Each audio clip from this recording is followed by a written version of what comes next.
Good evening.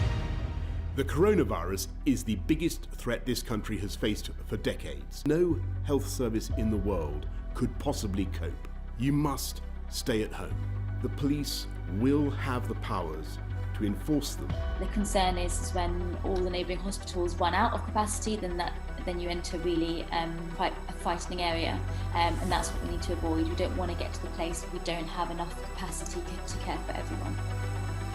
COVID itself, I anticipate being with us for the foreseeable future. I've been waiting for 5 years. It's probably the most difficult month of my career. People were just so scared. They were scared they were going to die. They were scared they were going to take it home. We still have nurses on shift. We still have people with patients. We still assessing people. We had COVID on 3 wards in the building. One manager off shield. With me working from home, I felt isolated from these people who were and weren't speaking to each other. I just was struggling, incredibly overwhelmed. When we first went into lockdown, I think people were frightened, they were really scared, they didn't want to go out, they didn't want people coming round to the houses, a reduction in people attending our A&E services, some of our mental health patients. So people were experiencing deterioration in their mental health. For patients who find themselves feeling alone, the advice I give is that they're not alone, that they've got staff to support them, staff to rely on.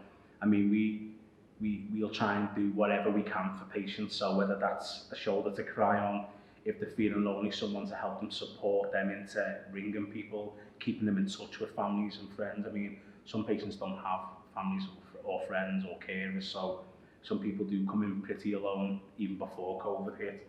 Patients have lots of support. I'm pretty confident in saying that.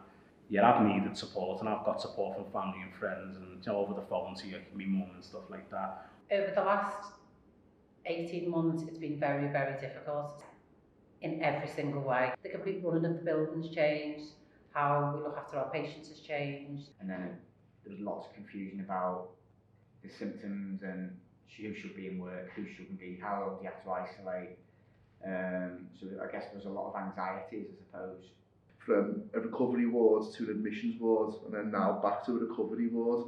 Previous to lockdown, people would all come into the office, they'd go about the day doing the visits, come back, input everything on the computers at the end of the day. That all changed when COVID came in, so we had to have less staff in the office, and face-to-face contact stopped for our service users unless they were high risk of self-harm or the mental health was really, really bad at that point and they had to have some type of face-to-face contact. Isolating patients is very, very difficult. Isolating patients with mental health problems is just such a challenge. They're so poorly and, they don't want to stay in a bedroom all day and, they don't understand the risks. Trying to communicate with a very upset patient with a mask on is it's just such a barrier. They can't hear you, they don't understand what you're saying. You've got very distressed patients. Lots of people coming towards you with masks must just be so frightening, if they're psychotic and they're scared. So that is a real challenge. So in order to safeguard the rest of the patient group, we were sort of enforcing isolation at points. Just keeping people enforced in isolation in the bedrooms just is against everything that we as nurses, have spent years working towards. This is a place where people come to get well, and we want people to be able to be out and about on the wards and get support. So a lot of it was, sort of reassuring, explaining why, it wasn't necessarily having to be forceful with patients. Can you stay in your room? What do you need? We'll bring you whatever you need. You get your patients in, you get them better, you discharge them safely, It's becoming a matron I struggled with not having a team around me. I found it to be quite a lonely role, to be honest.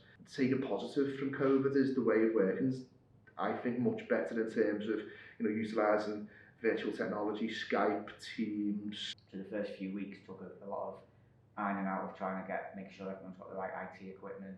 How do we end up doing conference calls or meetings, MDT meetings? We're people, aren't we, as well as nurses, and we're people, aren't we? It's affected us all, it's affected us all differently.